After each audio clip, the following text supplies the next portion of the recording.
matters linked to issuance of roadworthy certificates would also be checked. We are bringing what we call the emission testing system.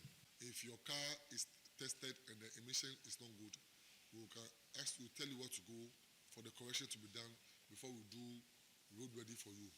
And at the port of entry too, before your car is released to you, we will do emission. If it's good, you carry on. If it's not good, we'll show you where to go for correction. We are bringing cloning detectors. If you know your car is in the system and you not pay duty, please kindly move to any custom office and pay duty. Because when you get that day, we get your car, we will seize the car and give it to government. We will not give you any grace period anymore if the car has been cloned. The licensing authority says it will also establish a specialized orthopedic health facility to care for staff, drivers, and accident victims, and also a weekly traffic education to promote safety on the road. We stay a bit longer on the roads because the provisional figures from the National Road Safety Authority says nearly 3,000 people have died in road traffic clashes across Ghana in 2025. Now, data from the National Road Safety Authority shows that 2,949 people lost their lives in 14,743 road traffic crashes recorded across the country between January and December 2025.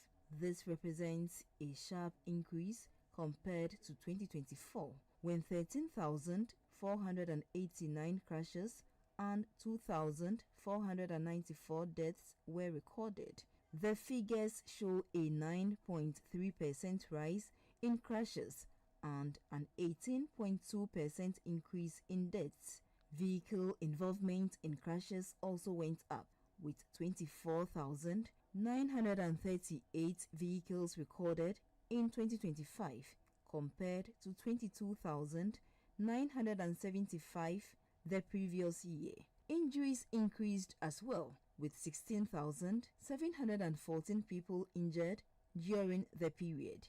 Pedestrians remained among the most vulnerable road users, as 2,561 were knocked down in traffic crashes in 2025, raising concerns about safety on Ghana's roads. Now, panelists on GBC's political program, Current Agenda, have called on government to take urgent steps to address the transport challenges facing commuters. They blamed the situation on weak enforcement of transport laws as well as greed and exploitation, and also urged the GPRTU to reduce transport fares in line with recent fuel price reductions. Transportation is a crucial element as far as sustainable development of our Ghanaian local economy is concerned. Why must somebody stay in traffic? We stay more in traffic than we stay in our offices and in our workplaces. Because if you stay in traffic for say 3 hours, if you are driving personally, your own private vehicle, you are staying in traffic for 2 hours. How much more somebody using trotro to get to work? The person will stay in traffic more than 3 hours because the person will stop, the trotro will stop, drop passengers. You are going straight. In relation to the spare parts and some other, sectors, you can understand why they are refusing to reduce the prices, because we have an economic outlook that is not FX certain. You're not too sure. You're not too sure. So today it is hovering around 9 cedis, but you don't know what will happen in the next 3, 4, 5 months. So usually people can't hedge. So they use a wait and see approach. Brilliant point you've made. So I cannot fault them too much.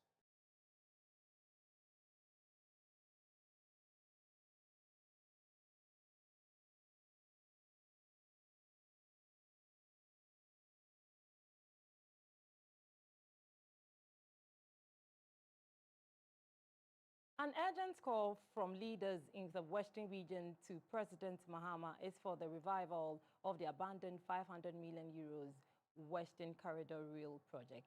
This project, initiated by the previous administration with a 42-month timeline, has stalled, creating a transportation deficit in the area. This is coupled with the $165 million Kojo Krom to Takoradi passenger line left to deteriorate since its commissioning in November 2016, with thieves stripping coaches and scrap dealers targeting stations. A 2016 flagship project, the $165 million Sekondi Takoradi Railway Line, commissioned by President John Mahama as a game changer, now lies abandoned. The 15-kilometer line, meant to boost the local economy, is decaying due to neglect and begs the question, what went wrong? Mr. Napoleon Ajimanudro is the assembly member for the Kojo Krom electoral area, the hub of the rail line services in Sekondi. Farmers beyond this part, they rely heavily on the train lines to bring their foodstuffs, especially to Kojo Krom, and people will come to buy. As we speak, that has stopped. A chunk of monies have been put into this construction, only to see coaches sitting idle, only to see workers just walking around because they don't have much to do. That's unfortunate.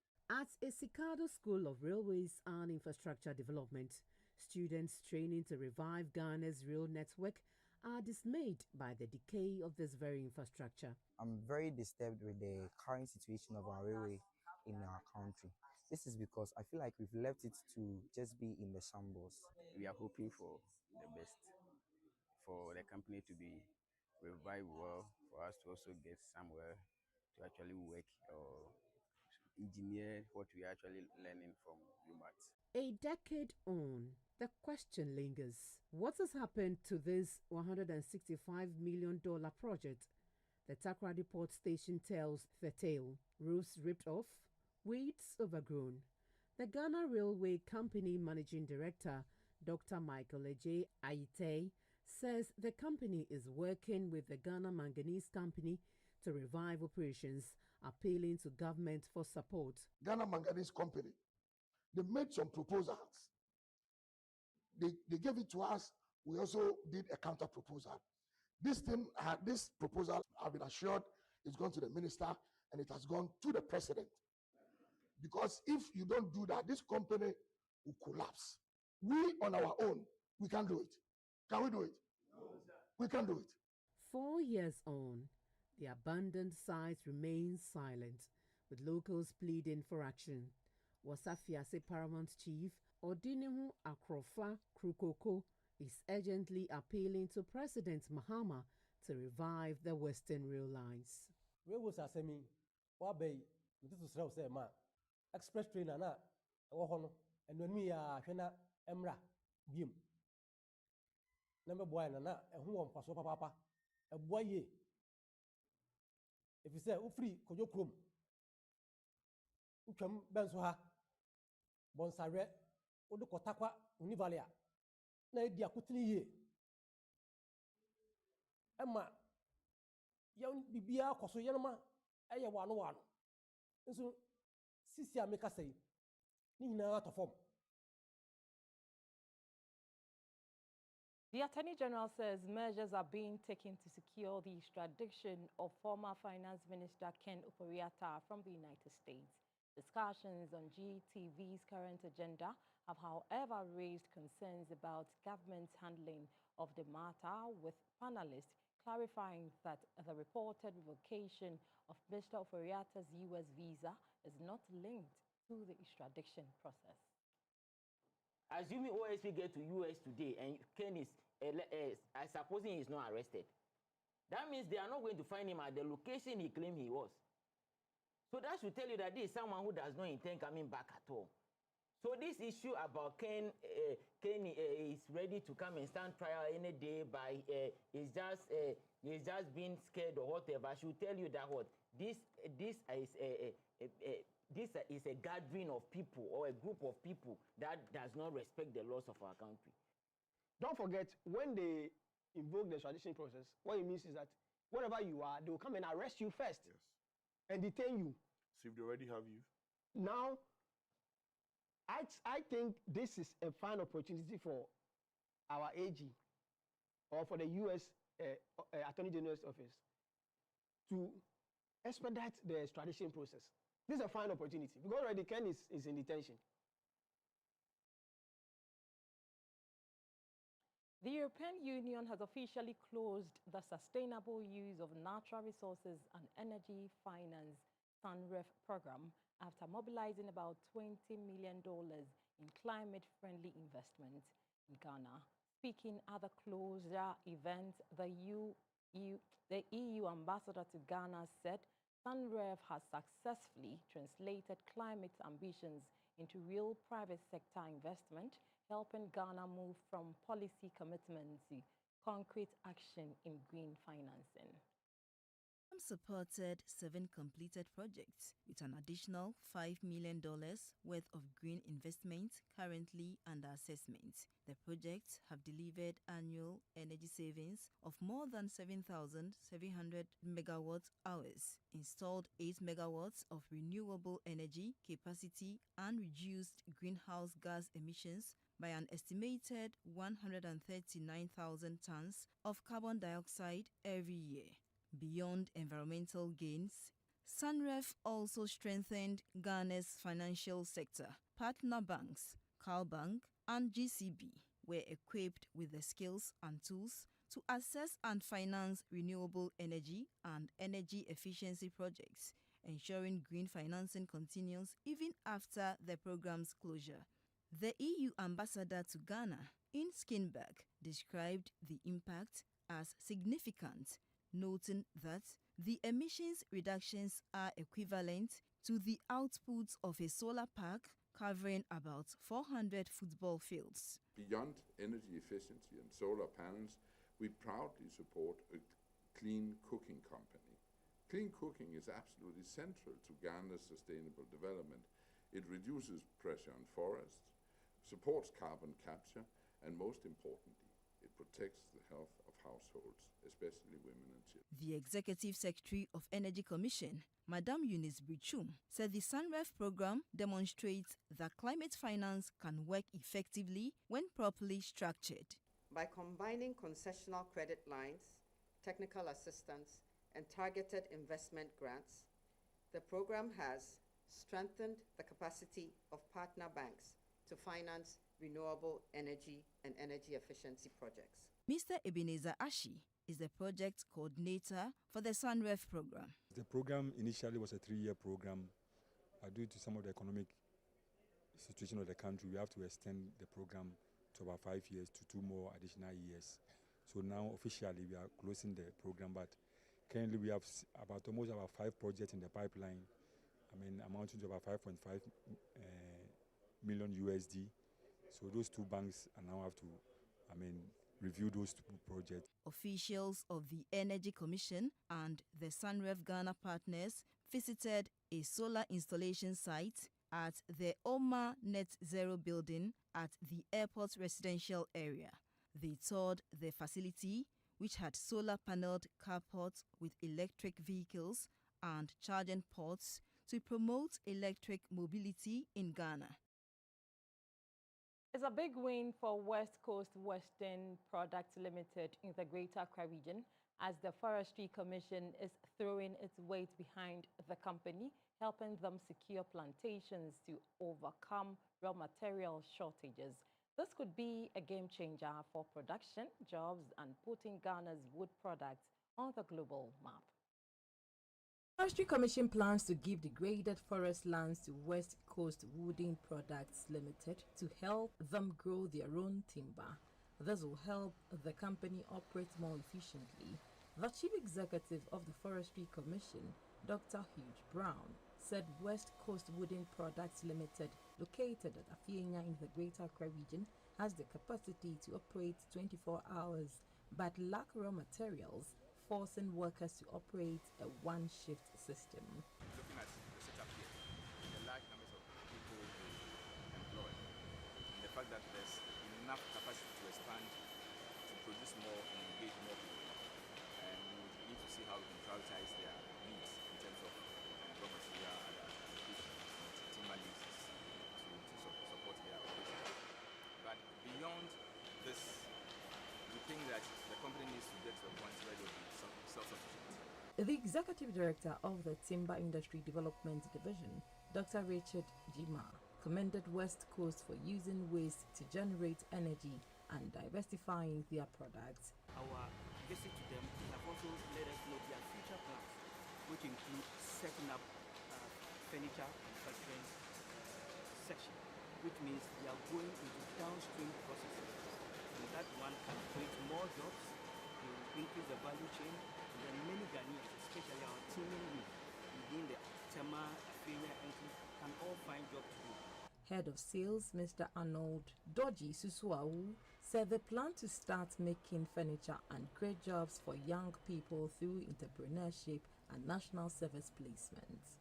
West Coast Wooden Products Limited currently employs 1,400 people across its 2 processing facilities and hopes to grow to 5,000 workers if production increases. In Accra, Muslim leaders and gender advocates have joined forces to tackle a tough issue as gender-based violence. The message was that Muslim authorities are key players in stopping abuse, promoting justice, and standing with survivors in Ghana's Muslim communities. The Empowering Muslim Leaders Initiative brought together gatekeepers and champions to tackle gender-based violence head-on. Spokesperson for Ghana's National Chief Imam, Sheikh Arimiyau Shaibu, drove the message home that Islamic teachings are clear. Abuse are no place in their communities. Violence of all nature is an abstraction. It is the action of a man and a woman that incarnates it, that gives its life. What I say incarnated, that gives it life for it to come. So therefore, he said, don't incarnate it. Ghana's ambassador to Mali, Colonel Umar Sanda, hit the nail on the head. He said community-driven solutions are the way to go. He highlighted that awareness, education, and local leadership are the keys to sustainable change, driving home the need for grassroots action against gender-based violence. When you see something that is wrong, the Prophet has told you what to do. You should hate it, change it by your hand, or change it by the word, or particularly you should hate that thing. A lawyer, Aziza Atta, representing EMWA, said the training was designed to equip leaders with the knowledge and tools needed to act as gatekeepers, mediators, and advocates against gender-based violence. The training wrapped up with a commitment ceremony where certificates were handed out and community champions were officially recognized for their pledge to protect women and vulnerable folks at the grassroots level. The Association of Garages at Kansarodo Mampon in the Western region is sounding the alarm of losing their land to private developers and squatters. The chairman of the association, Mr. Luke Mensah, describes the current situation as a silent but dangerous threat to their operations with serious consequences if not addressed. Ghana's garages are crucial to the country's engineering and mechanical industry, but they are facing a growing threat: encroachment. Just like many other lands in Ghana, these garages are being grabbed, raising concerns about land protection and law enforcement. Operators say this isn't just an operational issue, it's a security risk. Unauthorized settlements near the garages put artisans, clients, and their properties at risk. The Ghana Association of Garages is sounding the alarm, urging swift action to secure their land. The district chairman of the association in Takrady, Mr. Luke Mensah, said the time to act and protect their lands is now.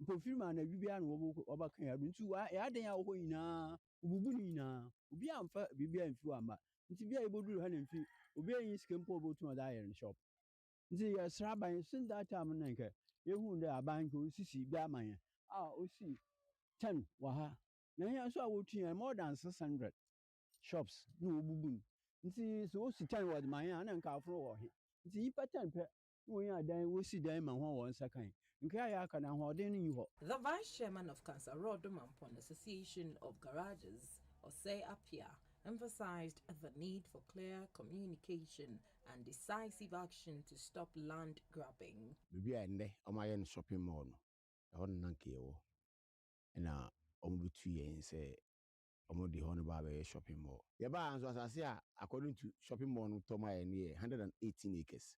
Ɔmoma yɛ asase no a deɛ ɔmode ma yɛ 42 acres. 42 acres na yɛyɛ election ma executives wɔ ha no a ɔmama yɛ 42 no 42 no so saa former chairman no atumi asa tɔn mu 8 acres biem ɛnna ɔmo sisi dan ne ade bebree ɛyɛ dɛ ɛwɔ so no a yɛdwene ho a ɛyɛ dɛ yɛnte ase yɛho kyerɛ yɛn nti yɛsrɛ aban sɛ ɔmmra na ɔmɛyɛ yɛn mmoa. The call is clear. Government, traditional authorities, and stakeholders are being urged to work together to protect these vital spaces. In Dunkwa-Onofin, some built-up men have reportedly gone to the Dunkwa-Onofin Government Hospital in the Upper Dentra East Municipality and locked the hospital's administration office, causing a disruption to work at the facility. Information available to GBC News indicates that the group locked the hospital's administration office and took away the keys, affecting some administrative work at the hospital. Sources say the group is calling for the removal of the hospital administrator, but the reasons for their action have not yet been confirmed. The Ghana Police Service has confirmed the incident and says officers were sent to the hospital to control the situation. No arrests have been made so far as investigations are ongoing. Police have increased security at the hospital to maintain peace. Hospital authorities say they are engaging the relevant stakeholders while investigations continue to ensure the safety of patients, staff, and hospital property. Back here in Accra, the final funeral rites of the late broadcaster and commentator Benjamin Kofi Sarkar has been held at the forecourt of the Ghana Broadcasting Corporation. Heartfelt tributes recounted his humble beginnings, distinguished media career, deep Christian faith, and lasting impact on colleagues, students, and family. Until his demise, Kofi Sarkar served as the Ghana Broadcasting Corporation for about 30 years. The late Benjamin Kofi Sarkar was born on July 16, 1966 at Latte Kobiase in the Eastern Region and was the second of 6 siblings. Through his dedication and hard work, he rose through the ranks at GBC, eventually serving as head of programs at Garden City Radio in Kumasi between 2008 and 2009. He was widely respected for his Akan sports commentaries, translation and presentation of news bulletins in Akan for radio and television, as well as his role as a football and ceremonial commentator. He also produced and directed the Ago Kasiabo sports magazine program and presented the Asasawa radio magazine show, which aired on Radio Ghana. Beyond broadcasting, Mr. Sarkar contributed to capacity building in the industry, teaching at the GBC Radio Training School from 2012 to 2025. His courses included Akan Presentation Phonetics, Akan History and Culture, as well as football analysis and skills development. He was a unionized staff member of GBC and a member of the Ghana Journalists Association, GJA. As a devoted Christian, Benjamin Kofi Sarkar was a member of the Emmanuel Congregation of the Presbyterian Church at Kaswa, where he served as an assistant presbyter and an active member of the Men's Fellowship. Family members, colleagues, and friends remember him as loving, compassionate, humble, and hardworking. He was a team player who carried out his duties with professionalism and precision. Staff of the Ghana Broadcasting Corporation expressed profound shock at his passing, describing him as a diligent and committed professional whose contributions, though often behind the scenes, left an enduring mark on the corporation and the Ghanaian media landscape. The late Benjamin Kofi Sarkar will be remembered for his service to broadcasting, his mentorship of young professionals, and his solid faith. May he rest in peace.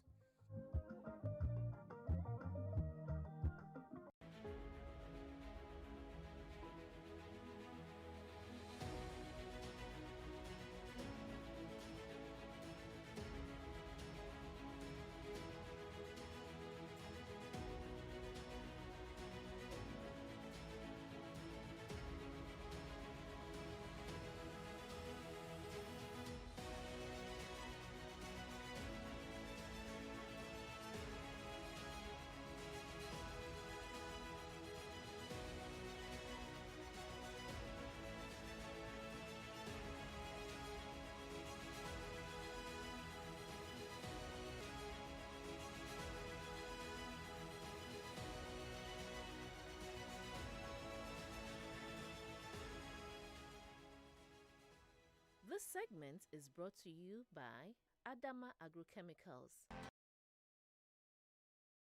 May his soul rest in peace. From the broadcasting house, we wish the family a deep condolences. We go for a quick break, after which the news continues.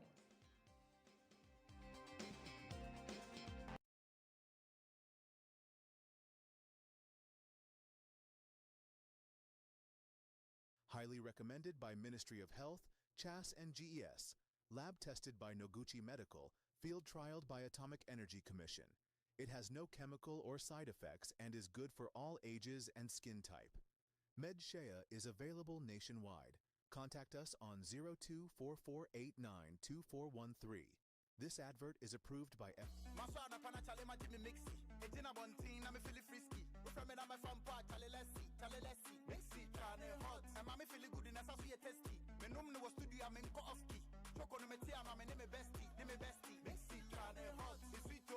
Great new taste for the inside.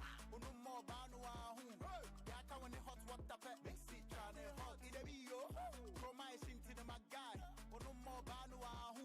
Eba pesta dai. Ibije. Mase chane mixi oh mixi. Mixi. Great new taste there mixi. Mixi. Mixi choco. Mixi coffee. Ninyi na ube feel.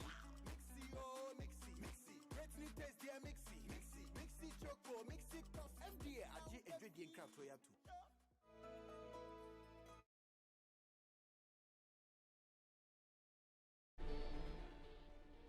Trump did not provide a timeline or more information about the threatened tariff.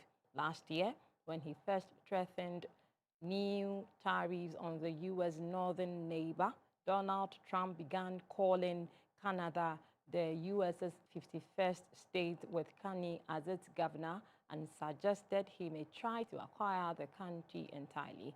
While the country's relationship had been improving in recent months, Trump's push to take control of Greenland and his comments about NATO had pushed him at odds with Canadian and European leaders.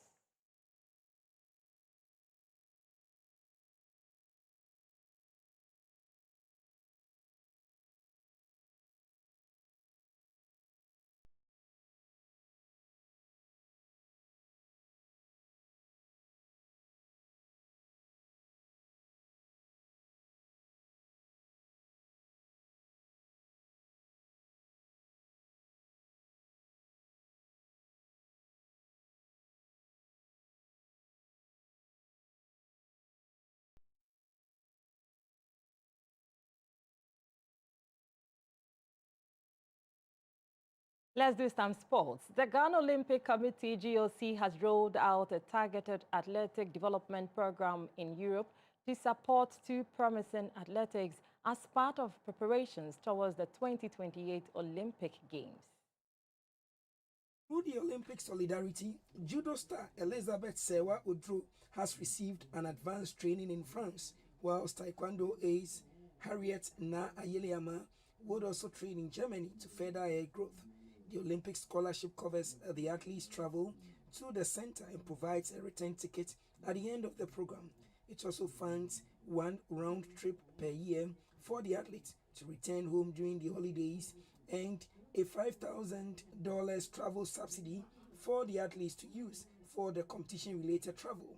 The president of the GOC, Mr. Richard Akbukavi, said the decision formed part of a deliberate long-term strategy aimed at enhancing Ghana's medal prospects at the quadrennial games. He stressed that the selection were no handout, but earned through consistent high performances and recommendations from coaches. The Olympic scholarship awarded to the athletes are expected to conclude in 2028, aligning with Ghana's preparations for the Olympic Games. The Under-15 Girls Regional Courts League has kicked off in the Greater Accra region. It marks an important milestone in the development of grassroots women football in Ghana. The ceremonial kickoff was performed by FIFA technical experts Tuba Sibanda alongside officials from the league's board and the Ghana Football Association. It officially ushers in the start of the competition under the FIFA League Development Program. The Under-15 Girls Regional Courts League is designed to nurture talent, promote participation, and create a clear development pathway for girls aspiring to reach higher levels of the game. The opening match of the league saw Rich City Women take on Ideal Ladies in an entertaining encounter that set the tone for the season. Rich City Women opened the scoring from a penalty in the early minutes.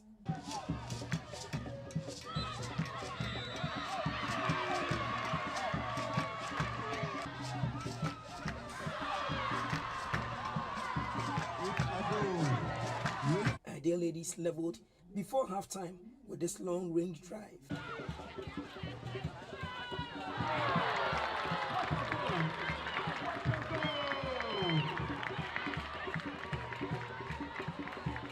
Back from the break, both sides pushed for more goals.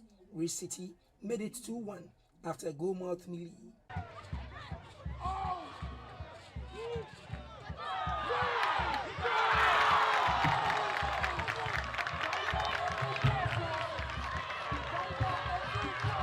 Drama then unfolded as Ideal Ladies scored, but their joy was short-lived as the center referee consulted extensively with the lineswoman to deny the goal.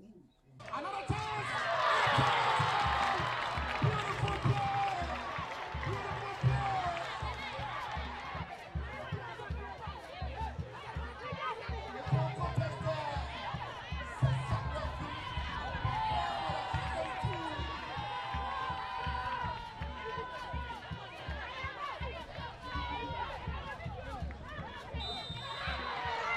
Rich City Women held on to emerge victorious with a 2-1 win.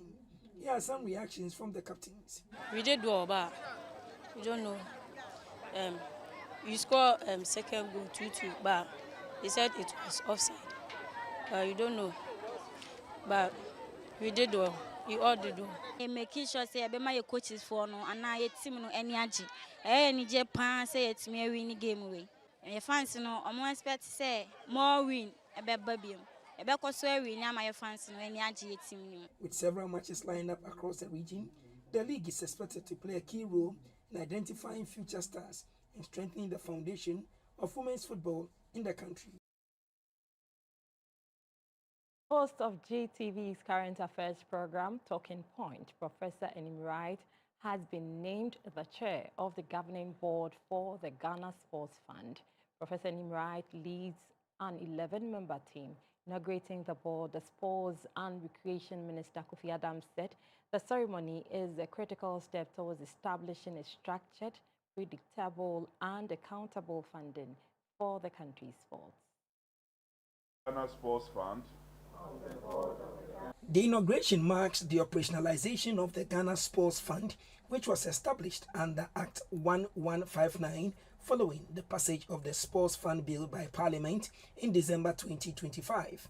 The board is expected to mobilize and manage resources transparently to support athlete development, grassroots programs, sports infrastructure, capacity building, and high-performance preparations. The Minister for Sports and Recreation, Mr. Kofi Adams, urged the members to uphold fairness, transparency, and strategic thinking in all their decisions. The Ghana Sports Fund is designed to change how sports is financed and how opportunity is distributed.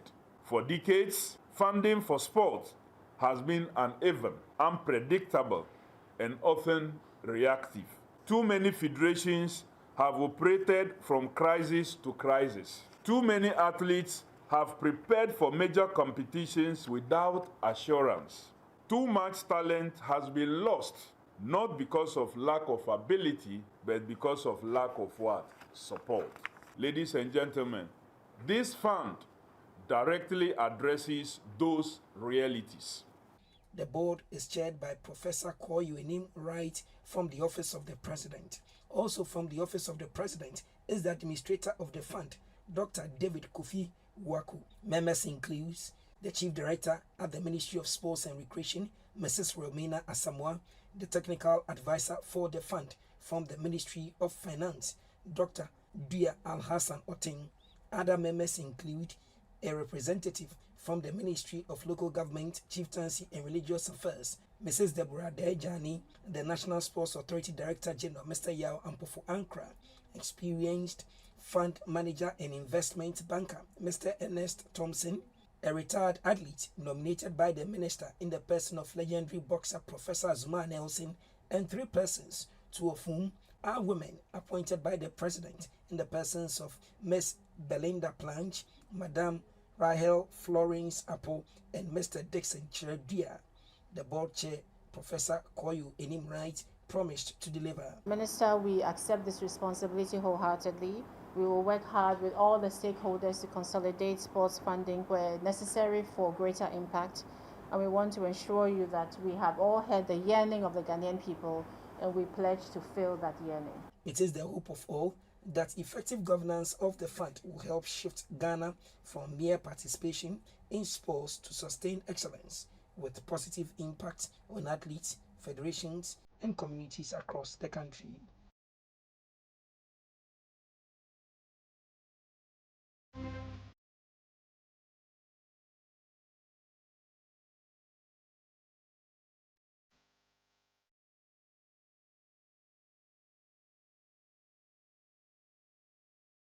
In arts, a group of Brazilian women behind bars applied makeup, donned gowns, and competed in a singing contest in Rio de Janeiro prison during an event designed to spotlight talent and boost confidence ahead of the detainees' release. Vast echoing multi-purpose hall, the 15 candidates took turns to sing their hearts out on a purple-themed stage in front of an audience made up of prison officials, volunteers, and fellow detainees who clapped and sang along with them. Many performed gospel songs while others offered interpretation of MBP, the acronym for Brazilian popular music in Portuguese, including Black Sheep, by the much-loved late singer Rita Lee. A panel of juries composed of actor and TV presenter David Brazil and singer Mauricio Mata, among others, watched carefully, attributing scores for voice, performance, presentation, and charm. Fernanda Fernandez Domingos, 36, won the first prize, and in a quote said, "Music is a way to strengthen myself in this moment of sadness, because being in prison is sad. Being deprived of our freedom and singing, our body is imprisoned, but our voices can go wherever it wants. Our minds can cross borders." Months before the big day, the candidates from 4 detention facilities auditioned, rehearsed, and ran makeup, costume, and their test, adding variety and stimulation to a repetitive prison routine. This year's competition, with the theme of hope and emancipation, was the 3rd organized by Rio de Janeiro's State Prison Administration Authority. Ethiopian Orthodox Christians have been celebrating the festival of Timkek, also known as Epiphany, which commemorates the baptism of Jesus in the River Jordan in the town of Batu on the shores of Lake Dambil in Ethiopia's Oromia region. Priests from the local churches escort replica of the Ark of Covenant, also known as tabots, which according to tradition contains the 10 Commandments. Drummers from the churches also sang spiritual songs as they accompanied their community's Ark of Covenant. The church's processional crucifix were also brought along. Once the Ark of Covenant were gathered in one place, the priest led a prayer ceremony. Worshippers watched on as the ceremony unfolded. In the capital, Addis Ababa, a priest conducted a symbolic baptism.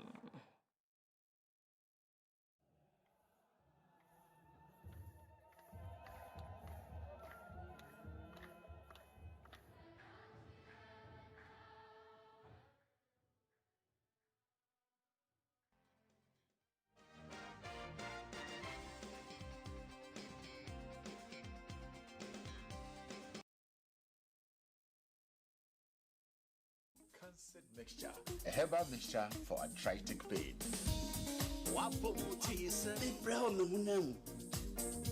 Arthritis, It's me. Cancid mixture, no poor. No, cancid mixture, no, cancid mixture. Yeruba Biara na Nudruo, Moria, or arthritis. Cancid mixture, obey your Juma when you put it inside. I'm a face in the gun. And in Fidrina, menu. On your market for your button, a woman, one menu. First, baby, I'm from one Sanka, saying in Susan, Bonnie Biara, home doctor, and I report to FDA Med Safety App Nodo. And Katui, FDA, Apinodo.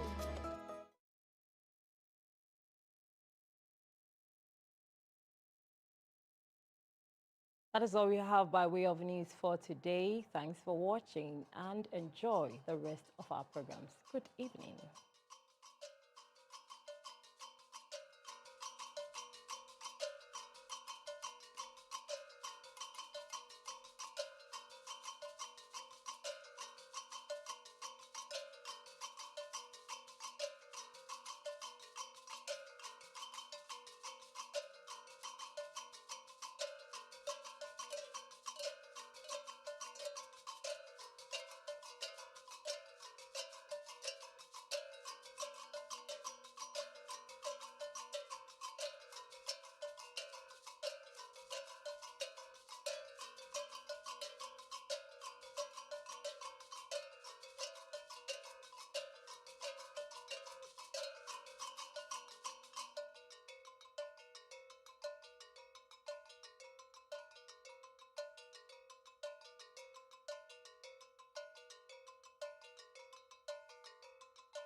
In 19